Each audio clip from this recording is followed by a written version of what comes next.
Deku Fam. Hey Deku Fam. Welcome back to our channel. Welcome back. We're back with another video, and it's a new month with a new series with new life. Be blessed. Anyway, I just love that movie now. Anyway. Is anyone else? Is anyone else still getting used to Anna's madness? Anyways, people are used to it. Get the games. It's just you. I'm still. Yeah. Come on, 3 years, we're getting there. But yeah, it's a new month, and guys, we're starting a new series. Yeah. You guys have been DMing us your questions here, there, and everywhere. Instagram, Facebook, YouTube even. And it's Twitter, all, maybe. And it's all summed up to I am married, now what? So that's the title of this series, I am married, now what? Yeah. Exactly. So we split this series into 4 parts. Yes, we where have. in this video we're going to be talking about what you do when you live together. Yes. And then we're going to be talking about the mother-in-laws.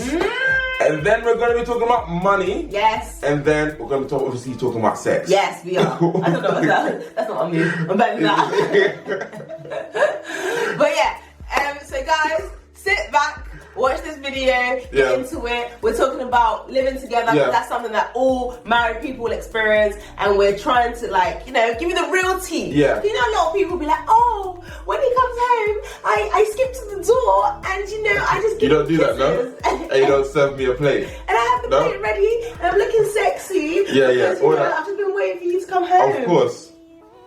We're going to give you a real deal and just give you some tips around how you can live together. Navigate the living together season or situation or whatever. To the video, only if you're subscribed though. Only if you're subscribed. So, the first thing you need to do when living together, if not before living together, is reconsider your expectations. Yeah. Expectations are a killer. Proper killer. You actually think that, when we live together, we're going to, be rushing home to each other every night and it's going to be just hunky-dory. Yeah. Oh, my expectations are that, she's going to have a ready-cooked meal for me every time I come home. That's what I expected. Oh, the house is going to be spotless every single time. That's what I expected as well. Didn't happen. When I get home, there's just all these expectations and I think it messes things up. Definitely. You don't enjoy the reality of it because of your expectations, whether that be too high, too low. Yeah, and we always base our expectation with what we've experienced, but we're about to enter something new, and the new may not align up to the past. Yes. When I was thinking about marriage, I was like, you know what? I have grown up with sisters. Yeah. I'm the only boy among 2 girls. Yeah. I have a mother. Yeah. I have a father. Yeah. I've experienced what it's like to live with women. I am marrying a woman, and therefore, shouldn't it be the same? Isn't that logical to expect? The house is to be the same. My mother cooks for me, my wife will cook for me. My sister serves me, my wife will serve me. Wow. No? So he came into this household like some king, you know what I mean? And I come from a completely different household where it was 3 women. Yeah, my mom, who was working full time, I and my sister, who, we just all took it in terms Learn of to be independent. Independent women, we all fend for ourselves. You don't know when one person's coming home, so, you're just making food for yourself. Yeah, when you make food for your... Hey, I just thought, even just to be nice, when you make food, consider your husband. No, don't even try it. Don't just cook for yourself and then be like, oh, so guys, what are you eating tonight? No. I tried to cook for you, but you had the same expectation that you had on your mum who wasn't working as with me who was working. Yeah, and I agree that was wrong. Because there was a certain culture within the Deku household, which I adhere to and I appreciate. But we've come into a different dynamic where Anna's working full time and all that crap. She's lazy. I'm joking. Yeah, Anna's working full time, so I can't have the same expectations on her to cook and do all the, house duties. So we had to have a conversation. Yes, that's what you need to do before you live together. We already told you that we talk about things before we enter the season. So we talk about it, okay, how often do you expect to be home every night? What's the expectation? Who's going to cook? The domestic duty. What are your strengths? What are your weaknesses? And align them. So Anna actually is a better cook, so... Kind of. I am. Yeah, she's a better cook. I'm joking. She's a very good cook, and so she does the cooking. I am a better cleaner, so I do the cleaning. The finances as well. Who's gonna manage the finances? I look after the finances. Who's better with spreadsheets? I do all that. So we have a conversation and we just think about all the things that need to be done in the household, and we just say, okay, who's got the strength, and then we just align it according to strength, and we just have a conversation. And it's an ongoing conversation. Because obviously our expectations that, you know, we're going to distribute everything this way before we get into it is different to the reality again. Because the reality could be slightly different to that. Oh, we might be going into a season where someone is much more busy. There's so many things to talk about, but the conversations need to happen. So expectations need to be readjusted and discussed before you live together. When living together, another thing you need to do is choose your battles. Oh my God. Because you set your expectation, you have your meetings, you talk about it, and again, the realities of the situation is that your partner is not even adhering to what you said about those expectations. And also, if your partner has very bad habits, you know, like sometimes you want to confront them every single time. Like if there is a trail of everywhere they've been, you know, like boxers here, trousers here, you know, tops here, everything is everywhere except the cupboard, you know, you want to bring that up every single time. Or what about when your contact lenses are in the sink? What about when there's makeup on the walls, on the door? Everywhere. I remember when we first started, I used to chase Anna around the house with a towel, just wiping everything that she touched. Who is this animal that I'm living with? Because me the animal, you the animal for making a mess. Why are your clothes just everywhere? You know, one sock here, one sock there. It's like, where do you want to find Gabes? Follow the trail. But it's okay. 3 years down the line, I actually don't even complain about it. I come into the house and I'm like, I love that box is the first thing I'm seeing right now. You know, it's okay because it's not that deep. And at the end of the day, you want to choose your battles. It's more important for me to have Gabes come into the house and him not feel like he's living with a nagging wife than it is for me to maybe pick up the things that are on the floor. Definitely, because the thing is, your house is your safe place. And you don't want to be in an environment where you don't want to go home, and then that you just fear being nagging. And I have a responsibility to make sure that the household is comfortable for Annabella to want to come home to. Likewise, she also has that responsibility to make sure that the household is good for me to want to come into, because this is our safe place. And also with regards to your partner's character, you're going to find out things when you live together that you maybe don't like about their character. And, you know, give them a bit of grace. Not everything has to be addressed like, oh, I didn't know that before we got married. You're not gonna, there's certain things you're not going to know before you get married. And let's be honest, there's a big difference between some really big like sin that the person is dealing with that needs to be confronted, and just your preferences. Sometimes you just have to take it to God. And let's not confuse taking it to God with holding a sense of resentment within our heart. If we take it to God, let it go. Let it be. You still need to be able to be joyful, happy, and be the same person without having that resentment. It's hard living with someone. It's actually hard work because it's like you're seeing more of them than you used to seeing. You know, you're seeing them more hours in the day. You're seeing, you know, you're having more discussions, whatever it is, but it's just like show them a bit of grace, love on them, understand that they're not perfect, you know, take some things to God and keep it moving, because and that's have fun. And have fun. And that's where true intimacy comes in. It's like, I see Anna in her messy state and I choose to love her anyway. And how much like will she feel that love, because she knows she's a mess herself. And I'm still loving her anyway. Likewise, I'm a mess and Anna still continues to love me, even though my clothes are just everywhere. I just come out, I'm just like I see it as a privilege. We need to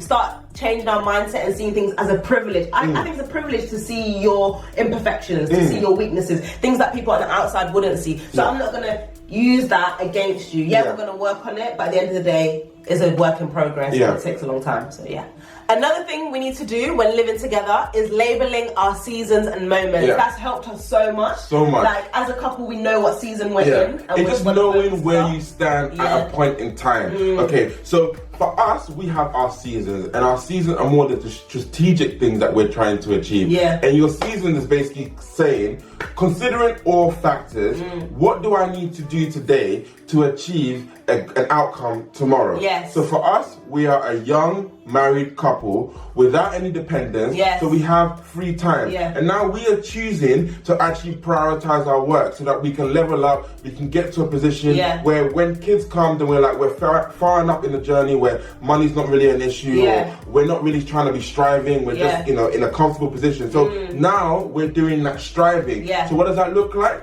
we actually don't have the privilege of seeing each other as much as we want to because we're both dedicated to our work. 100%. And because we've labelled this season as, you know, striving to be, you know, good at work and all that kind of stuff, I can't have the expectations to come home to like a gourmet meal. I can't be in Tesco all the time just picking out, oh, you know, this, you know, like we don't have the time for that. Because we know the season that we're in. Yeah, 100%. And I feel like, you know, as long as you and your partner know the season that you're in, like the expectations reduce. You know what areas to expect in and what areas not to. You can hold each other accountable to those things. Because I think sometimes, because couples haven't defined the season that they're in, you know, there's a bit of confusion amongst you, like, oh, how come food's not ready? Oh, how come the house is not tidy? Why are we spending enough time together? Why are we not spending enough time together? Why are we not, you know, seeing our friends as much as we would? Why are people not coming around as much as they used to? You know, because you haven't defined what the season is, it's important that you two are both in alignment about what that season is about.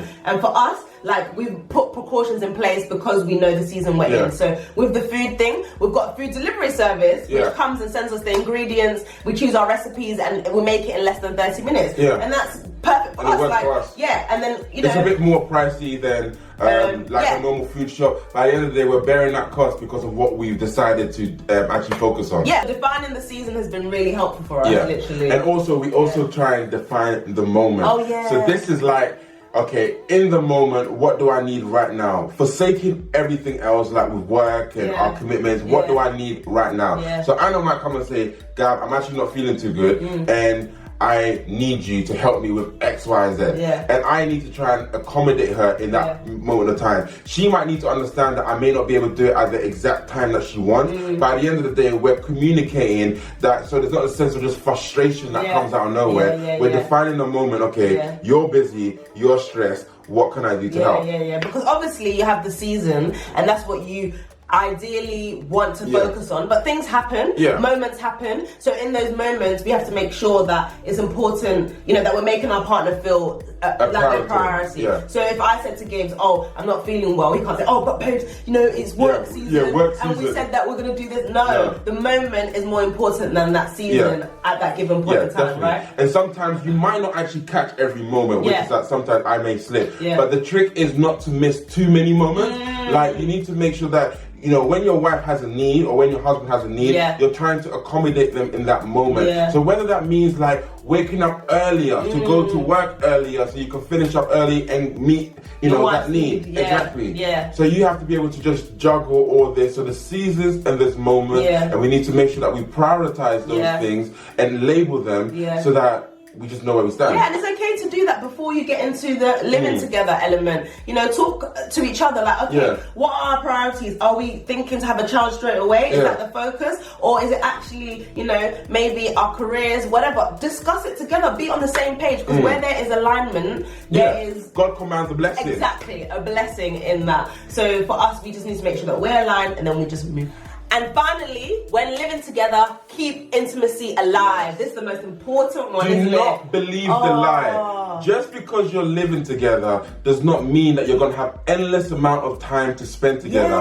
Because sometimes it feels like marriage is the goal. And once you've had the enjoyable season of getting to know each other, getting married, and then you're now living together, it's like you start trying to prioritize other things. But what you did to get into the relationship, you're not continuing those things to actually keep your relationship. I think people think that also when you live together, also intimacy is automatically there. Like, just you two being in the same physical building creates intimacy. I don't have intimacy with my colleagues by being in the same building with them. You know, intimacy takes proactive work. It's something that you need to be invested in to grow. So for us, like, people think that we're automatically just intimate, but no, we could actually be like business partners. But really, we work on the intimacy. We make sure that we prioritize sex. We make sure we prioritize communication. Definitely. That's daily. Like, monthly. we have our date nights. We have our monthly catch-ups where we talk about our finances.